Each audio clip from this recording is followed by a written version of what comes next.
Hello, everyone.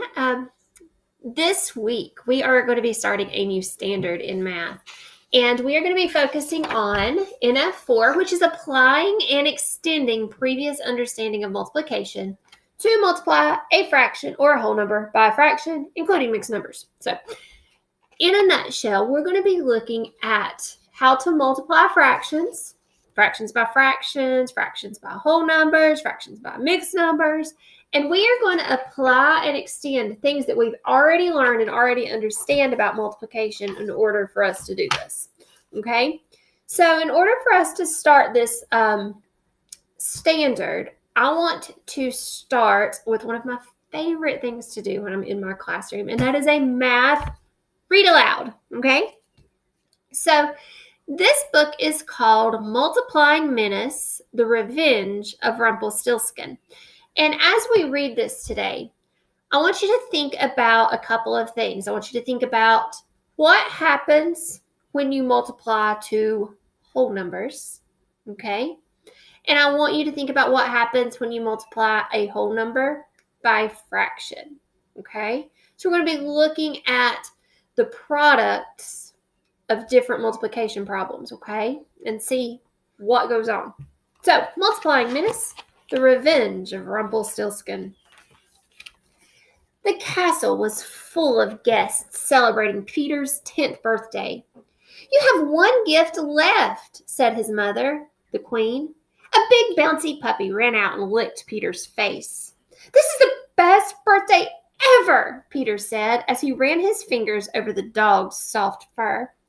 Just then, down the stairs came a thunderous rumbling and a cloud of smoke. Peter watched as the smoke cleared.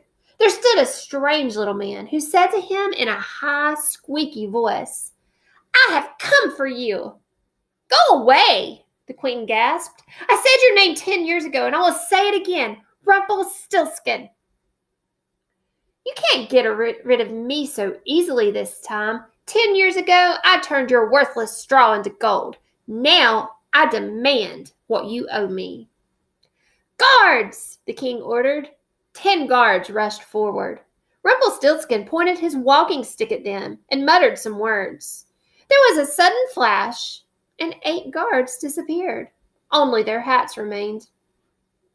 By tomorrow, you will see that the only way to save your kingdom is to give me the boy. The little man cackled, and then he was gone.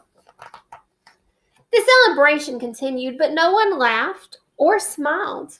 Even Peter's puppy seemed to know that something was wrong. That night, strange things happened. The baker woke to find hundreds of mice in his flour bin. A milkmaid found only 4 cows, where there should have been 20. All across the kingdom, farm animals had disappeared, while insects and other pests had appeared in great numbers. News of the strange events made their way to the castle. What should we do? The king asked his advisors. Before they could answer, Rumpelstiltskin appeared. He slyly pointed his stick at the castle wall. Stones times 1/3, he said. The wall was suddenly full of holes. Give me the boy or I will do worse. Leave at once, the king demanded. Rumpelstiltskin pointed at the king. Nose times 6, he said.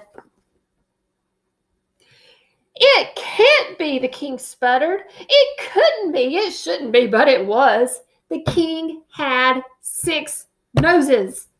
Rumpelstiltskin warned. Everyone here will have 6 noses if the boy doesn't come with me. Peter said, I will go with you if you fix my father's nose and put everything back the way it was. I will, Rumpelstiltskin replied. No, wait, the queen cried. But it was too late. Peter and Rumpelstiltskin were gone. Peter found himself standing in front of a crooked hut. Will you fix my father's nose now? He asked. Ha, the little man replied. I never said I would do it right away. First, you must work to repay what your family owes me. Rumpelstiltskin went into the hut and lit a candle. Peter saw shadowy creatures scurry into the corners. The flame barely cut through the darkness. Rumpelstiltskin pointed his walking stick at the candle and said, "Candle times 8." The glow of 8 candles brightened the room. "How'd you do that?" Peter asked. "That is no concern of yours," the little man said. "Now go gather some firewood." Peter collected an armful of dry wood from the surrounding forests. Rumpelstiltskin put 4 branches in the fireplace. "Branches times 10, he said, pointing his walking stick. He made a fire with the 40 branches that appeared. In the firelight, Peter spotted 2 tiny meat pies. His stomach rumbled. Rumpelstiltskin pointed his stick at the pies and said, "Pies times 5. 10 pies appeared on the table. Rumpelstiltskin gobbled 6 of the pies as Peter watched. Peter reached for a pie and felt the stick thump the back of his hand. "I'm saving this for later," Rumpelstiltskin said. "Now sweep the floor and do it quietly. I'm going to sleep." Soon, the sound of snoring filled the room. Peter swept the floor, inching closer and closer to the small bed. When he was right next to the bed, Peter gently tried to slide the stick from the sleeping man's grasp, but it wouldn't budge. Peter plucked a feather from Rumpelstiltskin's cap and flicked it under the sleeping man's nose. Rumpelstiltskin let go of the stick to brush the feather away.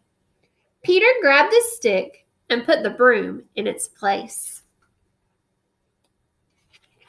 Peter looked at the walking stick. "How does he use this?" he thought. As if in answer, Peter's stomach growled with hunger. He pointed the stick at the 4 pies and whispered, "Pies times 5. Nothing happened. He tried again, this time mimicking Rumpelstiltskin's squeaky voice. The 4 pies just sat there. Then he tried waving the stick like Rumpelstiltskin did. Still, the number of pies did not change. Peter examined the stick carefully. This X carved into the end might mean something.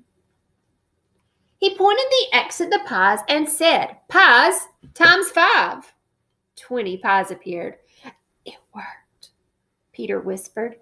He quickly ate 8 pies and could not eat any more. If Rumpelstiltskin sees all of these pies, he'll know I used his stick. There are 12 pies, Peter thought, but there should only be 4. 4 pies is 1/3 of 12. Peter pointed the stick. "Pies times 1/3, he said. Instantly, the 12 pies became 4. "Yes," Peter exclaimed. "Maybe now I can fix my father's nose and all the other awful things Rumpelstiltskin has done. If I can get to the castle and back before Rumpelstiltskin wakes up, he won't even know I was gone," Peter thought. But just in case, he put 2 chairs in front of Rumpelstiltskin's bed. "Chairs times 50, he said, pointing the stick. A wall of 100 chairs blocked the bed. Peter backed out the hut and ran into the forest. The sun was rising as Peter headed for the castle. On the way, he heard a voice calling, "Help! Someone, please help me!" Running towards the voice, Peter saw a boy standing on a stone in the middle of a river. "Help!" the boy cried. "Yesterday I was walking across the river when most of the stones disappeared. I've been stuck here all night." Peter knew it was Rumpelstiltskin's work. "How many stepping stones were here before?" he asked. 27, the boy said. "I count them every day as I walk across. Now there are only 3 stones left." Peter picked up 27 pebbles and put them in groups of 3. Then he pointed the walking stick and said, "Stepping stones times 9. The boy whooped with joy as he crossed the river. Peter waved goodbye before hurrying on to the castle. Along the way, Peter ran into more of Rumpelstiltskin's mischief. He multiplied by 12 to help a family who had lost all but 2 of their chickens. He multiplied by 1/30 to help a seamstress whose spools were full of spiders. Soon Peter could see the castle in the distance. He ran faster. As he neared the castle, Peter heard a strange buzzing. Grasshoppers were chewing on every plant in the royal garden. The gardener wailed as the bugs attacked the tender green leaves. Peter pointed the walking stick at the garden. Grasshoppers times 1/100th, he said. Thank you, the gardener sobbed. A few more minutes and there would have been nothing left. Peter hurried from the garden into the castle. You got away from that horrible man, the queen cried in relief. Peter hugged his parents and explained, I don't have much time. I have to get back before Rumpelstiltskin knows I'm gone. Peter pointed the walking stick at his father and said, nose times 1/6. Thank goodness, the king said, sniffing deeply. My royal nose is restored to its normal number. Now every sneeze wouldn't be such an ordeal. Can you imagine sneezing with 6 noses? Peter was about to fix the castle walls when he heard a thundering boom and saw a cloud of smoke. Thought you could get away, did you? Rumpelstiltskin scoffed. Peter raised the walking stick. Rumpelstiltskin times none, he shouted. Nothing happened. That's not how it works, the little man cackled as he grabbed the stick. Peter held onto the stick with all his might and shouted, Rumpelstiltskin times nothing! The little man was still there and surprisingly strong. Peter was losing his grip.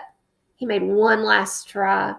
Rumpelstiltskin times 0.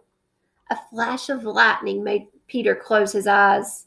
When he looked again, Rumpelstiltskin was gone. That night, the whole kingdom celebrated. Peter fixed all the bad things Rumpelstiltskin had done. Peter multiplied by whole numbers to bring back the people, animals, and objects that had disappeared. He multiplied by fractions to get rid of all the extra insects and other pests. When everything was the way it should be, Peter hid the stick where no one would find it. As the story of Peter's bravery spread, children began playing a new game based on his adventure. Times a whole will make you many. Times a fraction leaves hardly any. Times a 0 will leave no one. Multiplying menaces on the run. So we are going to be looking at multiplying fractions this week. And I'm just thinking about a couple of the things that he multiplied in the book. I'm thinking about when he was trying to get rid of the pies to hide the evidence from Rumpelstiltskin.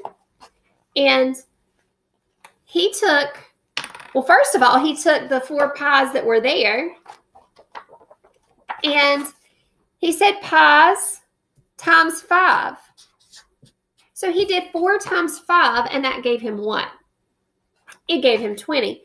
Now, as a 3rd grader, you guys back in the day looked at multiplication as a way for you to multiply 2 numbers and get a larger product. Your answer was always bigger because you were multiplying whole numbers.